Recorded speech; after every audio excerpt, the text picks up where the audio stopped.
Hey guys, Jonah here, back once again with the beer review, and we are off to The Hague in Holland, well, in the Netherlands, I should say. And this beer is part of the ninth birthday celebrations by Beer 52, and for some reason it is not focusing, and this one needs a bit of a focus purely because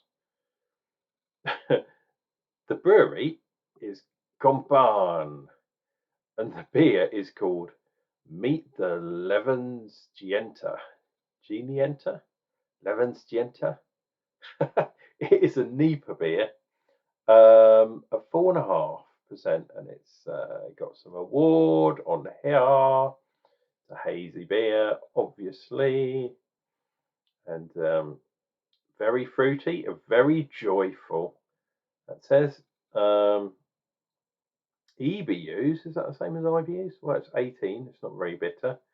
ABV, as I say, 4.5. EBC is 7, so that's probably quite a light beer. And as I turned it round, it decided to focus on my face again. It was kind of hiding. So, what have we got? We got water, barley, we've got wheat and oats. We've got corn in there as well, which is interesting. But according to the, well, looking, should I say, at the actual can, it appears to be very tropical, which is cool. We're back in Europe, so it's going to be a 330 can, which I always think is a bit bizarre. Why, Europe, I include England or Britain or UK or whatever in that, do 330s. America does 12 ounce, so 355s, and Australia do something different as well, which is bizarre. I think they do 345s or something. Not sure. Or maybe it's bigger. Maybe it's 375s, something like that. We will discover when we have another Australian beer, I should say. Kompaan. When I first saw that, I thought Komplan. That's the stuff that if you've got stomach problems, it makes you go to the loo. Oh, right. Not very hissy, which is cool. We have got a big old glass, so I'm going to go for a reasonably aggressive pour, which is always good. Because it's a hazy, I'm going to chuck everything in that bad boy. And we are going to do one of those, something like that, and smile. Yeah, it does smell quite fruity. And with the aggressive pour, we have got over a finger's head, nowhere near 2, 1 and a bit. But look at the head, lovely, lovely, fluffy. Now, can you see the difference between this and the stouts I've been having lately? Look at the size of the bubbles. Huge, big bubbles, lovely white, fluffy head. Whereas, especially with the nitro beers, really small bubbles. No chance of seeing anything through there, but it is a lovely light colour, he says, wearing a white shirt or a white jumper. Yeah, you can't see through there. Hold it up there. Don't know. Let's get in for the nose. Light, fresh, fruity, light fruits. Gooseberries, perhaps? Tropical, definitely. Maybe a little bit of pineapple, but light pineapple, not juicy.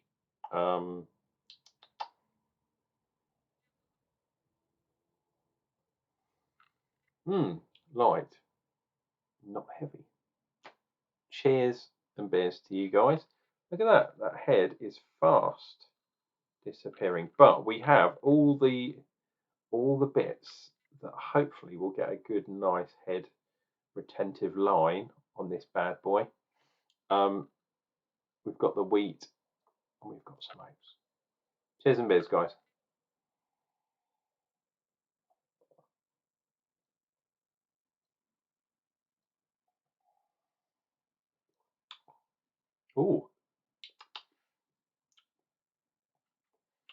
Interesting. I thought that was going to be bitter for a second, but then it kind of tailed off very quickly. It is a little bit juicy, but it's got weird, like, melon kind of juiciness, if that makes sense. The other tropical fruits are definitely there too, but it is quite light. There's a little bit of pithiness, but this is a bit more juicy than I thought it was going to be. Perhaps that's what gave me that illusion of bitterness to start with, because the bitterness units were quite low, under 20, which yeah, basically means it's not going to be a sour, really bitter, you know, like a lager or something, really kind of, yeah, really bitter with lots of hops.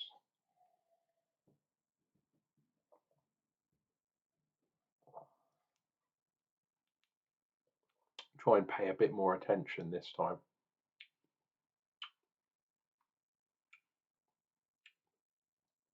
It's interesting because the fruits are definitely there. Tastes a little bit sweet too, but then the juiciness washes over, and yeah, your palate is cleansed, so it doesn't hang around very, very long.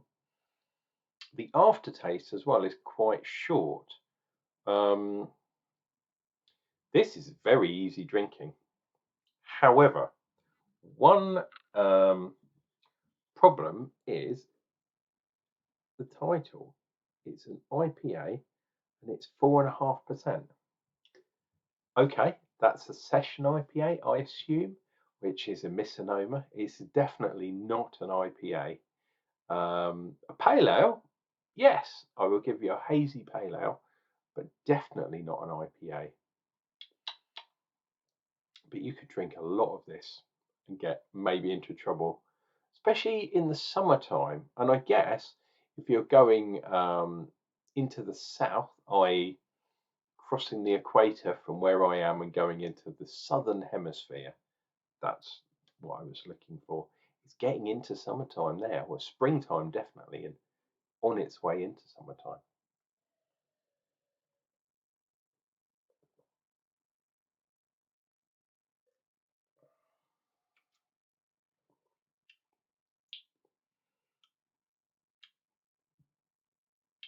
Oh, as I'm getting close to the bottom, I'm getting a little bit more kind of grittiness. There's things in there, particulates. Look, we've got a big old tide line at the top where I did the initial one. There's one there. There's sort of one there, but it's not clean, crisp lines that we have been getting from certain other beers of late. But if you like lacing, there's definitely some lacing going on there. I know some of you are, how shall I say, foam addicts. I'm kind of trying to get there, but not quite there yet. Although the Guinness I had yesterday, even though it wasn't the best Guinness I've ever had, the foam stayed with me all the way down the glass, and I just love that. Wow, it has got a good level of carbonation, but I guess you could have seen that from the amount of bubbles and head that we were getting.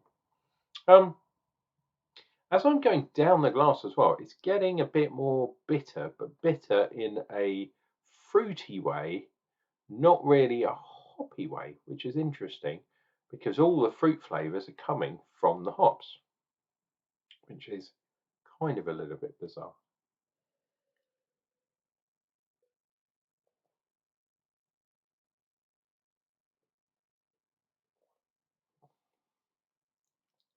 Ooh, yeah, and that last mouthful, which had all the little bits and bobs,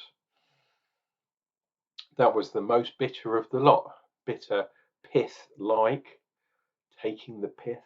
Um, if you're going down the fruity analogy, of course there is no pith in here because there is no fruit added. So all of this is coming from the hoppage, and it is tasting quite hoppy. So residual hop matter, perhaps, can connected to the alpha acids, perhaps?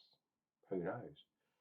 I know sometimes people say that the alpha acids get concentrated, and if you've got things in your beer, like perhaps oat matter or wheat matter or whatever it is, or if you've done a dry hop and there's actual little particulates, humalones and those kind of things, they might settle out to the bottom of the can.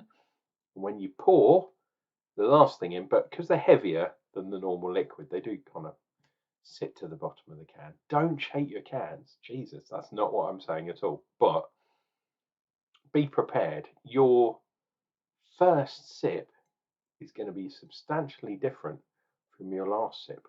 Whereas if you have a nice, clean, separated beer, and I'm not saying nice in the way of having a cloudy beer is bad, because that's not the case at all. But your beer is more constant down as you drink. Whereas this one started off fresh and light and then got more hoppy and heavy and juicy and particulatey from the last mouthful. Interesting times. Anyway, this has been Uncle Jonah drinking another beer so you guys don't have to. If you are in Dutch land, specifically The Hague, which is where all the European government live, so you probably won't find me there because I think they're the most corrupt government in the whole world. Have a look for Kompaan. If you go to Holland, if you go to Amsterdam, I'm sure if you go to a craft beer place, you'll find those beers, although they do have their own breweries in Amsterdam. Please do all the nice things to me. Leave a comment, subscribe, flick the bell, all that kind of stuff to appease the elder gods of YouTube. I'm going to keep telling you that until you actually do it. Yeah, you. I'm talking to you now. So you might as well subscribe. Leave me a message. What do you think about Dutch beers? Good? Bad? Don't care because you're in Holland, so you're probably going to be doing other things apart from drinking beer? Well, I always drink when I go to Holland. Although it hasn't been for a number of years. But hey, that is a story for another day. Till then, this is Uncle Jonah saying, drink some beer because it makes you a whole lot smarter.